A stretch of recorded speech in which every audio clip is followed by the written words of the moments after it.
Empiezo a grabar de nuevo. Compartimos la pantalla. Habíamos quedado en el modelo de Berlo, ¿sí? En donde se le da mucha más importancia a medida que vamos avanzando en la evolución de las teorías.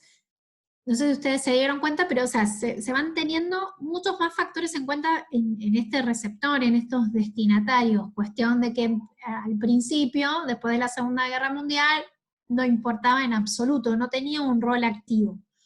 Entonces, seguimos avanzando y la última teoría tiene que ver con el modelo de Madlevsky o el de la comunicación colectiva, que es un modelo similar al de Riley y Riley en esto de la comunicación y el modelo de sistema social, en que reconoce que la comunicación entre las partes es bastante compleja. ¿Por qué? Porque se centra en cómo cada uno de los receptores, ¿sí? Decodifica lo que los medios nos dicen. Acá entran en juego otros factores psicológicos de tanto el emisor y receptor que tienen que ver con esto, en que va a depender mucho, ¿sí? de cómo se emita o cómo se decodifique un mensaje dependiendo de las características propias tanto de emisor o receptor.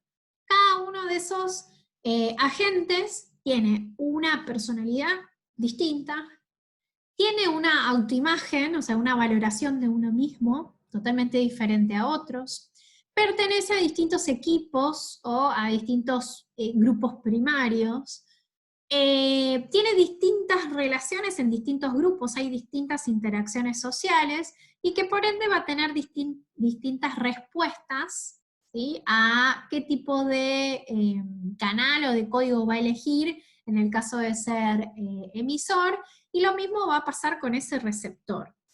Entonces, dentro de ese contexto, también va a influir el emisor, qué imagen tiene respecto de el receptor, qué tipo de respuestas va a tener, qué consideraciones tiene acerca del medio de comunicación que yo voy a elegir para poder utilizar como canal dentro de ese proceso.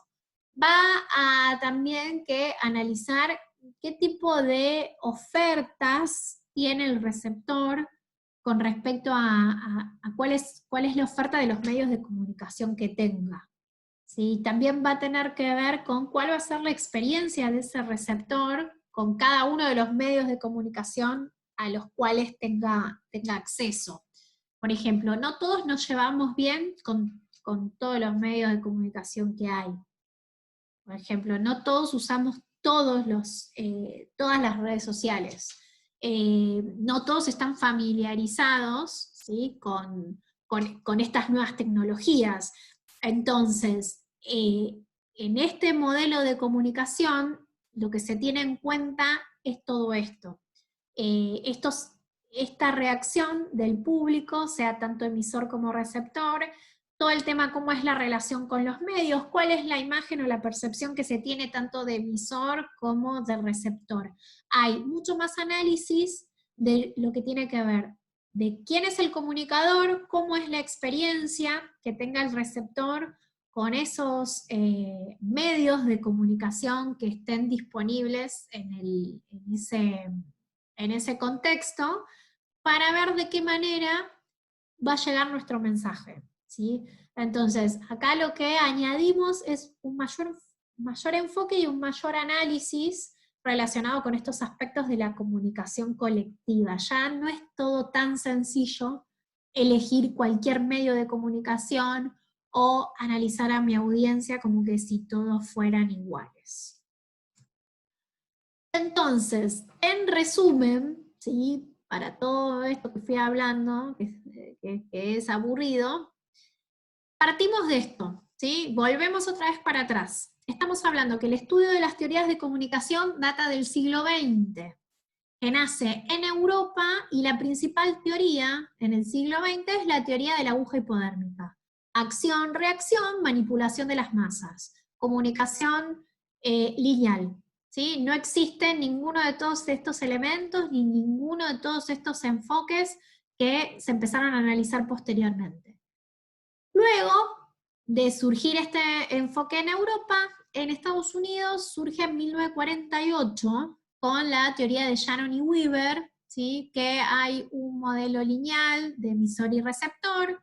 En el 49, en Europa, surge la teoría de Laswell. Estamos hablando de que hay influencia en los medios dentro de ese proceso de creación, porque existe la opinión pública en esas sociedades industriales, en unas sociedades un poco más avanzadas. En 1950 en Europa surge la teoría de la sociedad crítica, en donde se analiza lo que es la comunicación de masas. O sea, ya estamos hablando de que el receptor no está aislado, no está solo. Ya en 1950 hay un enfoque de cómo se comunica dentro de un entorno colectivo. ¿Cómo es la comunicación de masas? ¿Quién la controla? ¿Y cuál es el beneficio de manipular el comportamiento de esas masas? En 1960, en el Reino Unido, surge la escuela de Birmingham. En el 66 ya existe lo que se llama la teoría de la aldea global, que quiere decir que hay una mayor interconexión humana. Ya estamos hablando de 1966, o sea que los medios de comunicación, los medios abundan y hay muchos más canales para poder comunicarnos, y acá hablamos de que es algo global, que hay una interconexión humana, esa escala mundial. No solamente pasa en una sociedad, en un país, en un ambiente, sino que a través de los avances electrónicos, esta información traspasa los distintos países. Es en donde se dice que el medio es el mensaje, no el mensaje en sí, sino el medio, porque en esta sociedad, en esta época, es más importante el medio a través de lo que es más importante el medio por el cual se comunica que lo que realmente se está comunicando. Hacia finales de la década del 60, recién ahí empiezan los estudios en la escuela latinoamericana, o sea que traspasamos lo que es Europa y Estados Unidos, sino que bajamos a nivel mundial, y ahí ya se empieza a hacer un estudio de que hay una mayor especificidad en las comunicaciones. Se habla de que hay una comunicación alternativa, hay muchas nuevas maneras de comunicarnos en forma masiva. Entonces hay una construcción social de los mensajes. Es más o menos en la década del 70 en donde hablamos de que hay una comunicación social, que empiezan los líderes de opinión, que las audiencias pueden estar homogeneizadas a través de lo que influencian esos líderes. En 1973 van a hablar, van a ver y sentir nombrar de lo que es la teoría de la agenda setting, en lo que son los medios de comunicación y la influencia de las masas. Que lo que quiere decir es que en 1973 el público es el que tiene poder para poder determinar qué historias o qué es lo que quiere o qué es lo que le interesa a nivel informativo. En 1973 pasa al revés. Es el receptor el que le determina a esos emisores qué información le interesa y qué no. O sea, como que hay un cambio de roles. En el documental van a ver dónde pasa este cambio, este quiebre, ¿sí? Cuál es un hecho mundial que es lo que establece este cambio de paradigmas. Y después hablamos de 1990, estamos hablando de algo bastante vigente, que es, en Alemania surge lo que es el estudio de las audiencias. Es que ya empieza a tener un mayor bagaje cultural a través de esto de todo lo que es el auge de Internet, ¿sí? de todo lo que es las nuevas tecnologías, y de qué manera son las audiencias las que determinan el poder de la información que se está impartiendo. Todo para llegar a hoy, ¿sí? A la actualidad, en donde somos nosotros, en este rol de receptores, somos los que tenemos el poder de decisión. Totalmente diferente a la idea de la aguja hipodérmica, ¿sí? Es hoy en donde nosotros somos los que decidimos qué información consumimos y qué no. Es como hablábamos hoy en día de cuál es nuestro rol como, como receptores, que hablamos de la comunicación 3.0. Nosotros comunicamos a través de nuestras experiencias, de nuestra las reputaciones que nosotros hacemos. Somos líderes de opinión cada vez que utilizamos las redes para comentar algo, para darnos nuestro like, hay muchos que en ciertas redes son influencers, ¿sí? Imagínense cuál es la realidad hoy en día con este auge de las redes sociales, en donde hoy todo es inmediatez, todos somos generadores de información, todos podemos ser creadores de fake news, ¿sí? Que nada que ver el tipo de receptor que somos hoy en día que el receptor de finales de 1920, ¿sí? En donde hoy el poder, no sé si lo tienen tanto los medios de comunicación. Hoy el poder los tienen los receptores para saber de qué manera ellos interpretan la información y a la vez dan su feedback, porque hoy nos estamos manejando casi 100% en lo que es referencial. Hoy entran en duda el poder que tienen los medios de comunicación. Todo hoy se procesa, todo hoy se decodifica con otro tipo de herramientas, y obviamente que el rol del receptor es sumamente activo. Y todos somos generadores de mensajes constantemente. No sé qué opinan ustedes. No quiero hablar más. Quedaron mareados. Lo veo a Jorge. Esperen que voy a seguir viéndoles las caras. Están como un poco mareados. Bueno, los demás se borraron. Me ponen, están ahí sin cámara. Pónganse Profe, la cámara. Sí. profe, usted decía que nosotros los receptores somos más o menos más los que decidimos qué información queremos tener o qué información aceptamos. Y lo que decía este muchacho, que ahora no me acuerdo el nombre, en esa Santiago conferencia que Bilinkis. dio, Santiago, Sí. él decía todo lo contrario, él decía que nosotros somos influenciados o que las empresas o la tecnología lo que busca es captar nuestra atención, obviamente para beneficio de ellos, ¿no? Que somos cautivos, algo así creo que escuché, que somos cautivos de las intenciones de ellos, de las grandes empresas, telecomunicaciones y todo eso. Sí, pero en el rol de generadores de información. Todos somos consumidores, ¿sí? Todos Sí, vamos a establecer cuál es. cierro un toque el audio. Todos vamos a decidir qué tipo de comportamiento vamos a tener, ¿sí? Pero hablamos de esto de las teorías y el rol del receptor con respecto a nosotros como generadores de información. Digamos que esa es que somos influenciables, pero a nivel consumo, ¿no? Como lo marcaba Bilinkis. Yo lo hablo de cómo somos generadores de contenido. Ese es el rol, de que antes éramos sumamente pasivos, donde así como te daban la información, nadie tenía el poder de decodificarlo. En cambio, hoy todos tenemos un poder de decisión. Está en nosotros si queremos creer en lo que nos dicen las apps, o el poder de decisión lo tenemos nosotros. Si compramos o no compramos, si compramos la idea o no, si creemos en una aplicación de citas para conseguir pareja o no, si consideramos que cierto canal de televisión es el que tiene la información. Nosotros tenemos poder de decidir o no. Los medios sí usan distintos recursos hoy en día para poder hacer llegar su mensaje. Pero antes, en ese tipo de sociedades, no existía el poder decir que no, en dar tu opinión. Yo lo quería marcar más por ese tipo de rol. Nosotros somos hoy creadores de información.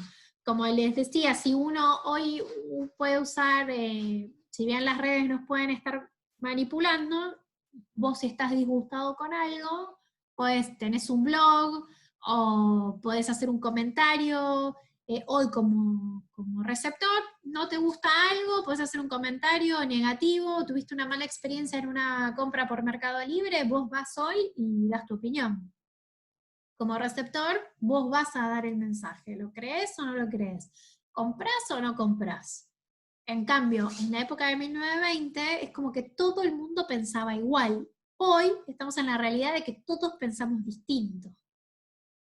¿Sí? Si bien los medios nos influencian con un montón de bagaje y recursos tecnológicos, hoy también tenemos un poder y un rol mucho más activo, y además para que nos hagan llegar los mensajes que las organizaciones nos quieren hacer llegar, hay mucho estudio, hay muchas herramientas. Antes no había mucho para pensar.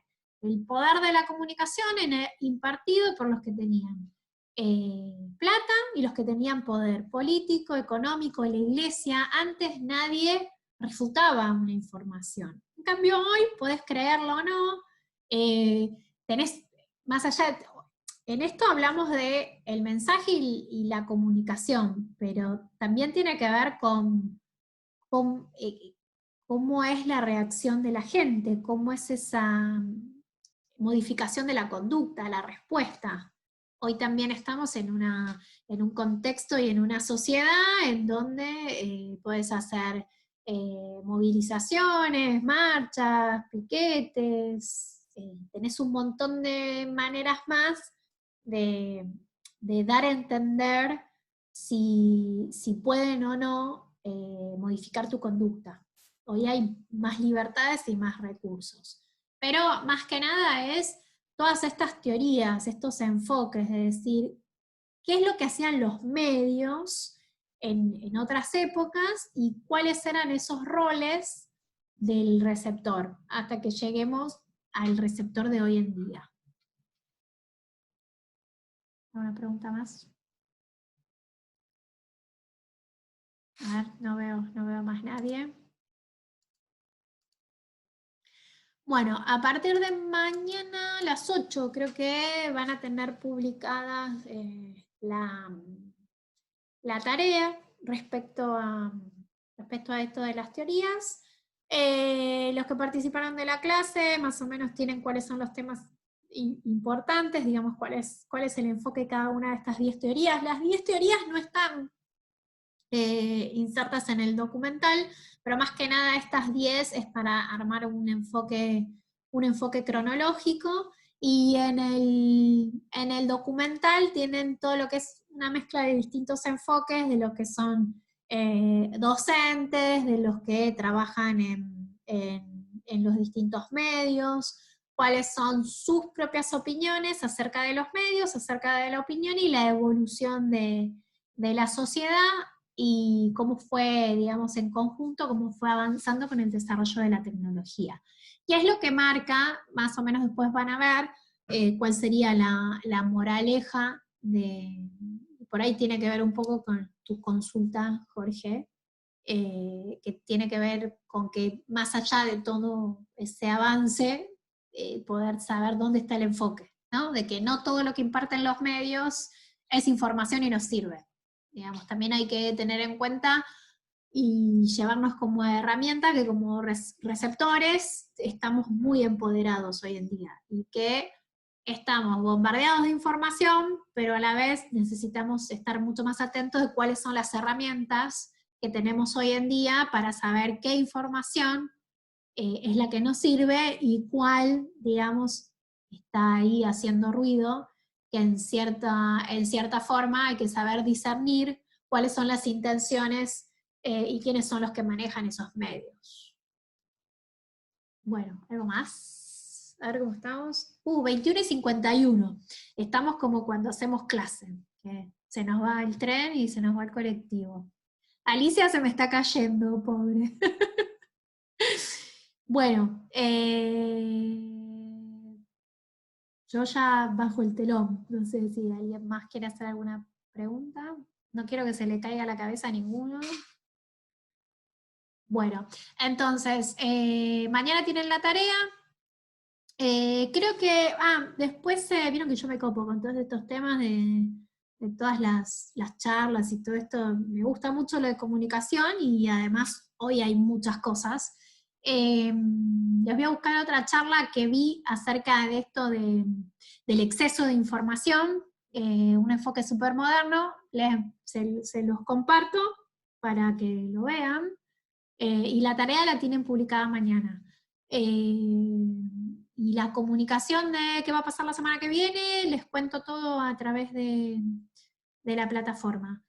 Traten de no, ya son 3 clases, esta parte es pesada, la clase que viene también, porque es lo de ontología, así que recomendación, traten de estar al día, porque cuando nos querramos acordar, creo que nos quedan 3 clases más y vamos a ver de qué manera vamos a tener un parcial.